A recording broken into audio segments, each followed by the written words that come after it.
1985 fue un buen año. Sonaba así.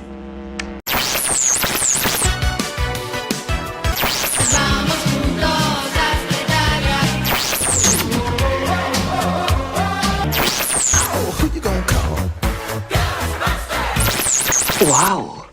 Esto sí es guay. Hace ahora 30 años se ponía en marcha el segundo grupo de una de las mayores centrales térmicas de España. Un hito importante en la historia industrial de Asturias y en concreto del concejo de Carreño, que supuso entonces una inversión de 30.000 millones de pesetas de la época. 1985 ocupa un lugar destacado en las vidas de todos nosotros.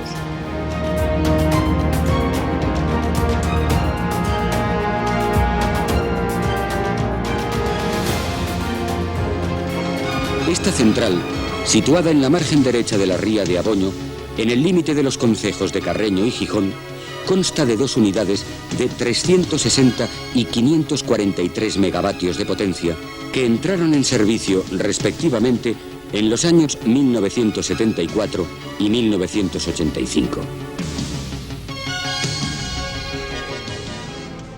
Hay que pensar que todas estas centrales, a principios de los años 80 en España se lanza un plan nacional energético muy basado en el carbón y se empiezan a construir pues del orden de 1, 2, 3, 4, como 7 centrales de carbón.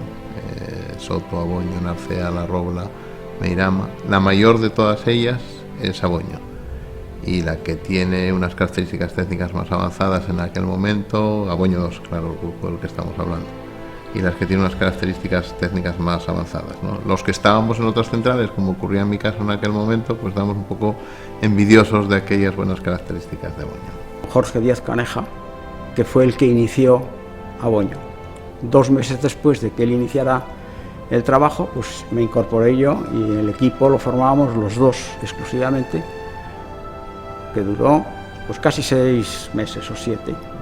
Luego, naturalmente, tuvimos que incorporar más personas que nos ayudaran a desarrollar el proyecto y a fijar las directrices que debíamos continuar resolviendo en el tema de Aboño.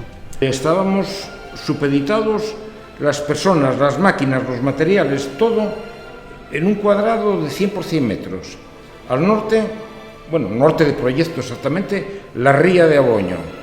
Al sur, los ferrocarriles. Al este, el Parque de Carbones de Aboño, una entidad ajena, y al oeste, el Grupo 1, que a aquellos efectos era otra entidad ajena porque había hasta una valla para separar la obra. En una palabra, que en un cuadrado de una hectárea aproximada de 100 por 100, en la punta de la obra, pues que llegó a haber 30 y pico empresas y 1000 y pico hombres, ahí nos teníamos que arreglar. En estas 3 décadas, Aboño 2 ha funcionado más de 230.000 horas y ha generado más de 107.000 gigavatios hora de energía. Algo así como el consumo eléctrico de todos los hogares asturianos durante estos 30 años. En 2015, este segundo grupo de la térmica de Aboño nos recuerda que todos somos 30 años más viejos. Pero también que el futuro se ve más claro si lo contemplamos a la luz del pasado.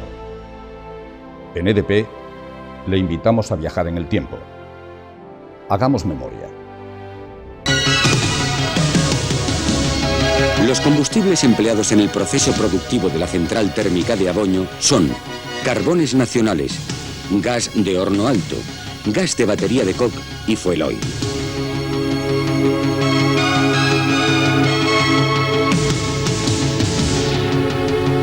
Los carbones, procedentes fundamentalmente de la cuenca central asturiana, llegan a la central a través del ferrocarril o por carretera, siendo almacenados en grandes pilas en los propios parques de carbón de la que la misma dispone. Pero la central se encuentra unida además mediante una cinta transportadora con el colindante Parque de Carbones de Aboño, propiedad de Ensidesa, que viene a reforzar aún más la garantía de continuidad del abastecimiento de este combustible. Al mismo tiempo, su proximidad con la factoría de Ensidesa de Beriña le permite aprovechar los excedentes de gases siderúrgicos procedentes de la misma, gas de horno alto y de batería de coque, que llegan a la central a través de un gasoducto.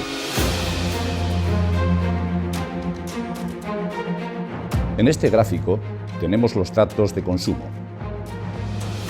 ¿Sería tan amable de facilitarnos la producción anual? Una producción anual de 5.400.000 megavatios hora. En aquel momento, Hidroeléctrica del Cantábrico, las dos patas principales de su negocio era la generación de energía eléctrica y la distribución de energía eléctrica. De esos dos negocios, pues dentro de la generación de energía eléctrica, date cuenta, en aquel momento Cantábrico podía tener instalados en total 900 megavatios en carbón, era la única central que teníamos al 100%, teníamos un tercio de Soto, que serían otros 300 megavatios que gestionábamos compartidamente con otras compañías, y teníamos nuestras centrales hidráulicas. Pero Aboño en aquel momento era más del 50% de los ingresos de uno de los dos negocios principales de Cantábrico. Entonces trabajar en Aboño pues ya era algo así como decir, oye, estoy en donde el dinero está fluyendo a la compañía. Ven, voy a enseñarte cómo funciona. Sí. Primero, enciendes los circuitos de tiempo. Hay, por último, centrales termoeléctricas clásicas, y este es el caso de la de Aboño, cuyo diseño les permite quemar indistintamente combustibles fósiles diferentes, carbón o gas, carbón o fuel oil, etc., que reciben el nombre de centrales termoeléctricas mixtas. Bueno de este grupo 2 era que ya desde que nació tú dependías muy poco de fuera. Lo supervisabas todo desde sala de control. Tenían los mecheros, claro, al principio quemabas mecheros de fuel y de gasoil, y tú tenían ya todos detectores de llama, con lo cual tú ya veías cuando te estaba quemando mal un mechero, o sea que dependías muy poco de fuera. Ahora, claro, tú tenías en campo unos supervisores que, claro, tú veías que un mechero quemaba mal, pero él te decía, oye, está quemando mal porque está tirando fuel a la caldera, eso no lo podías ver, y eso te lo avisaban los supervisores que tenías, los rondistas que llamábamos en aquella época. En el primer cuerpo, alta presión, hay centenares de álabes o paletas de pequeño tamaño.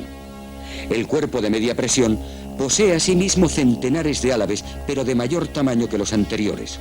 El de baja presión, por último, tiene álabes aún más grandes que los precedentes. El objetivo de esta triple disposición es aprovechar al máximo la fuerza del vapor, ya que éste va perdiendo presión progresivamente, para lo cual los álabes de la turbina se hacen de mayor tamaño cuando se pasa de un cuerpo a otro de la misma. A su vez, el eje que une a los tres cuerpos de la turbina, de alta, media y baja presión, hace girar al mismo tiempo un alternador unido a ella, produciendo así energía eléctrica. Desnitrificar. Una palabra complicada, ¿verdad? Y una actuación decisiva. Las plantas de desnitrificación, con una inversión en torno a los 100 millones de euros, son unos de los proyectos más ambiciosos de EDP en su esfuerzo por reducir el impacto en el entorno. Además, en todos estos años, la cantidad destinada a mejoras medioambientales en las centrales térmicas de EDP en España ha superado los 140 millones de euros. Estamos, sin duda, ante un proyecto intensivo de inversión. Para que esta central funcione en condiciones óptimas, se necesitan 25 millones de euros al año entre costes de explotación e inversión. Es una buena manera de comprometernos con el presente y el futuro de esta comarca. Esta central térmica de Aboño genera 200 puestos de trabajo directos y 600 indirectos. Algunas de esas personas llevan desde el principio en esta central, otras se incorporaron más tarde. A pesar de los cambios, sin embargo, el espíritu se mantiene. Y con él, una manera de entender el trabajo que prima el factor humano sobre todas las cosas. Que con su esfuerzo y dedicación, y a través de un ciclo de producción ininterrumpido, garantizan la continuidad de un suministro que resulta esencial para la comunidad. Aboño ha contribuido siempre, sigue contribuyendo muy significativamente a una correcta calidad del servicio de suministro eléctrico en la zona central asturiana. La zona central asturiana es una zona con una altísima densidad de consumo. Daros cuenta, estamos al lado de Avilés, Gijón, en donde están ArcelorMittal, Inespal y Asturiana de Zinc, es decir, compañías masivas en consumo eléctrico, que han requerido de siempre una seguridad en el suministro muy elevada. ¿Cómo se logra una seguridad en el suministro muy elevada? Teniendo una instalación cerca de generación y que además tenga una alta fiabilidad. Y eso es uno de los objetivos que hemos tenido siempre, ¿no? Y una vez que está en marcha, ¿cómo se hace para detener una maquinaria tan compleja? Estaba en el turno con Corte y Jove, y lo primero que nos dice, estaba Cascallena también conmigo, Pedro Mielgo, lo primero que nos dice, ¿qué pasa? Claro, como éramos nuevos, estamos todo el día haciendo preguntas, ¿eh? Era lo típico, todo el día preguntando. Y una de estas preguntas es, ¿qué pasa si el control se saca manual? Pues nos dice el operador, nada, sácalo. ¿Qué se pulsa aquí? Sí, había un botón ahí, ¡pum! Control manual. Ah, mira, va bajando la presión. Bueno, súbela. ¿Cómo que la sube? ¿Dónde se sube? Oye, ¿no estuviste dando el cursillo? Sí, hombre, sabemos que teníamos que meter más combustible, meter más carbón. Entonces empezabas a meter combustible. Y venga, bueno, ya conseguías estabilizar la presión. Y la siguiente pregunta es, ¿cómo se mete en auto? Pues en el botón de auto. No fuimos capaces en toda la noche de meter el control de combustión en auto. Nos tuvieron toda la noche el operador, el jefe de turno, con aquello en manual. Aquella experiencia no se me olvidó en la vida. Otra anécdota que puedo contar. Si el señor Pérez Silva ve este vídeo, me acuerdo de él con los 10 dedos de las manos apretando botones en el panel de control, cosa que creo que muy poca gente es capaz de hacerlo. Rompió un álabe de la turbina de Aboño 1, del grupo que estaba funcionando. Y nosotros no sabíamos cómo frenaba la turbina. Porque bueno, la turbina va a 3.000 vueltas, sí, pero ¿y cómo frenaba? Y el monitor que teníamos que nos formaba nos dijo, no, es que lleva un cojinete frenador. No, ese cojinete frenador no. Bueno, pensamos que era como un coche, un freno de disco, algo así, que realmente había un cojinete frenador en la turbina. Todo mentira. La turbina frena porque se le rompe vacío, trabaja en vacío y se le rompe el vacío, se deja entrar aire y con eso frena. Pero bueno, aquello del cojinete frenador es una anécdota que seguramente si preguntas a más hoy día te lo volverán a decir. Y me dice un día, voy a dar una vuelta por ahí, por la planta. Estaba haciéndose todavía. Y a la hora así me llama, oye Jaime, ven a buscarme que me perdí. ¿Pero dónde estás? No sé. Con el futuro solo caben dos opciones. O esperamos a que suceda o salimos a buscarlo. Esa es la clave del proyecto de Aboño. Conquistar el futuro a base del excelente desempeño técnico de su personal, de la gestión económica y de las ventajas competitivas con las que cuenta. La proximidad con el puerto del Musel, la posibilidad de seguir participando en el proceso de revalorización energética de los gases de la cercana acería y un equipo de profesionales que ha sabido operar y mantener durante décadas a la más eficiente de las centrales de generación de España. Aboño es, hoy, la central térmica de carbón capaz de generar kilovatios hora con la menor emisión de dióxido de carbono del sistema eléctrico español por el aprovechamiento de los gases siderúrgicos.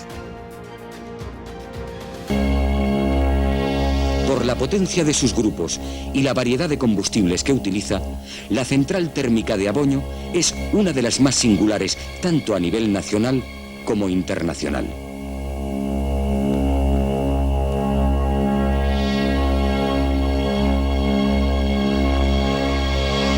Bueno, pues todos fenomenales, tanto técnicamente como personas.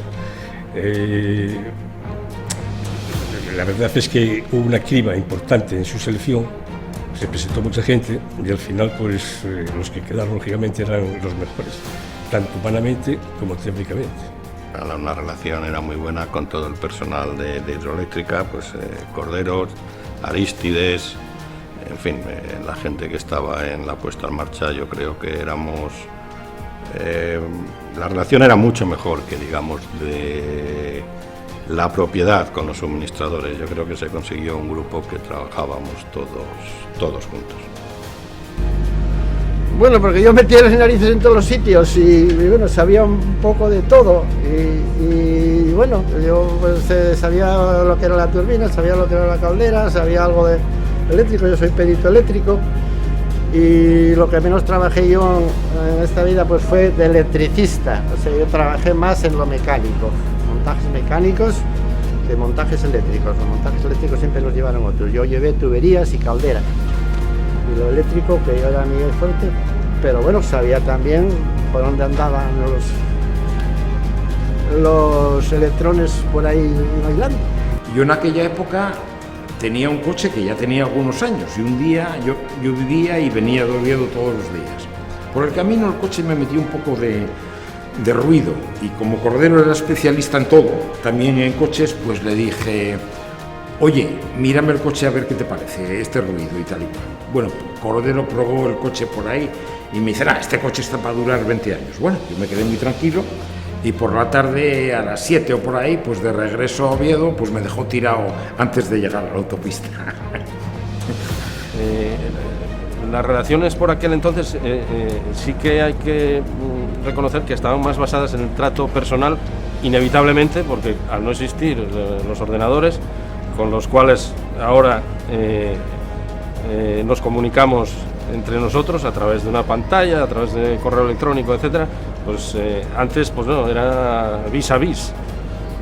Esa es la diferencia fundamental, ¿no? Antes nosotros trabajábamos a 3 turnos, con lo cual nos rotábamos unos detrás de otros y todos estábamos encadenados unos a los otros. Aquello sí que era una cadena de vida, ¿no? Porque cada uno dependía de los otros y organizaba sus vacaciones dependiendo de los otros, y aquello era una forma de estar siempre en contacto y en comunicación. Estamos habituados a trabajar hasta ahora en una única empresa, entonces para mí esta empresa es todo.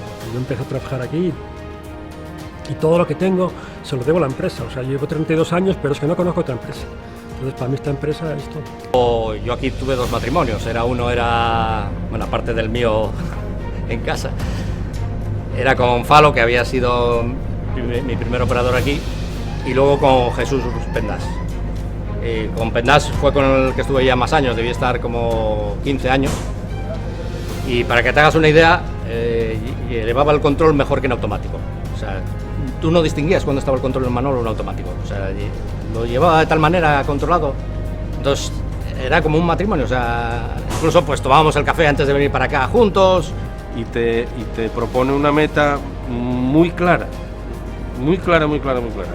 que es que aquello funcione y dé energía.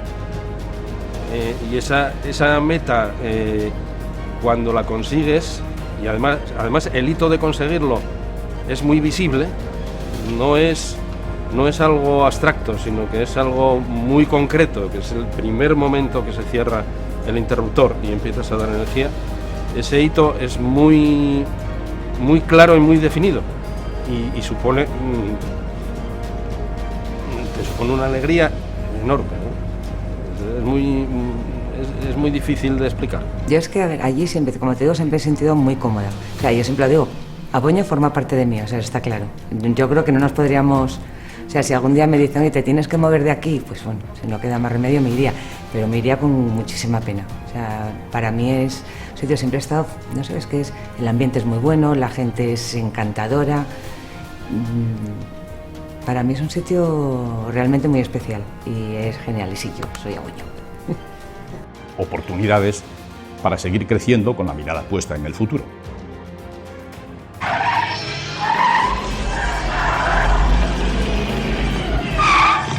Doc, ¿no hay bastante carretera para alcanzar los 140 kilómetros por hora? ¿Carretera?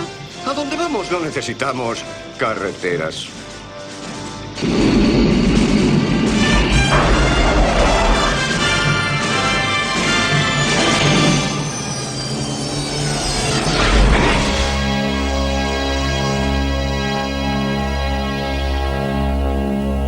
Confiando en que esta proyección haya contribuido a mejorar sus conocimientos sobre la energía eléctrica en general, les agradecemos la atención que nos han prestado.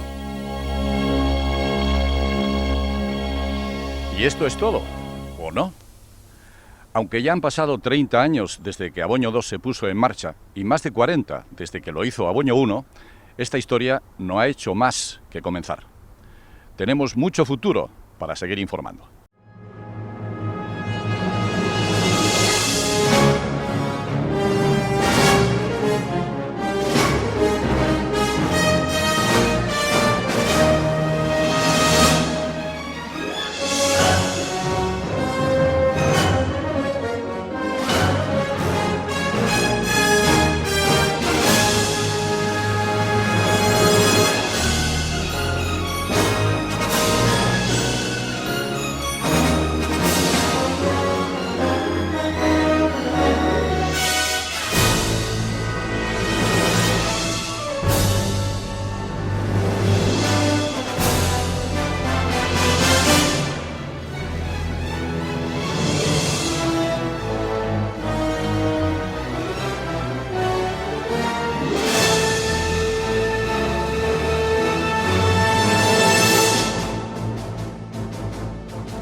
sacado poco gas porque hay problemas con la CGH, paramos el fin de semana, ¿no sabes que paramos el fin de semana? Estaba parado, sí. ¿Por qué? Por la desulfuradora era. Esto es de mantenimiento eléctrico. Es una... ¿Qué pasó aquí? Que me quiero enterar. Macuría, español, asturiano, de Oviedo y aficado en Gijón por causa de la térmica de Boño. Pero sigo siendo una persona de Aboño, sigo manteniendo mi origen, el origen no lo puedo olvidar y sigo siendo una persona de Aboño y de Generación. Y mis mejores amigos están en Aboño y en Generación seguramente. Yo creo que allí había varias personas, seguramente habéis entrevistado, tenéis pensado entrevistar al señor Cordero. Pues el señor Cordero nos invitaba con alguna frecuencia, él tenía un lagar aquí cerca de Oviedo y nos íbamos a tomar sidra. Entonces hay aquí un panel, metes ahí detrás, no hay más que abres un cajón, tarjetas de control por todos lados y los mecánicos no, los mecánicos coño, y un tubo así de gordo o una máquina enorme, eso, pero aquello es más, entonces ahí tuvieron eso, hubo 6 o así que fueron muy buenos. Prácticamente aquí no se usaba casco. Andamos con los de operación, andamos con, por ejemplo, con gorres, la caja de ahorros que nos daban, andamos así un poco como el ejército de Pancho Villa. Sale todo, no puedes meter nada. Pues éramos tan vírgenes en ese sentido que si Ranger decía que se hacía una cadena humana para rellenar agua en el calderín, lo creíamos. Y perdona también la broma, a lo mejor es demasiado técnica, pero es así, o sea, un calderín a 200 atmósferas no le puedes hacer nada con una cadena humana.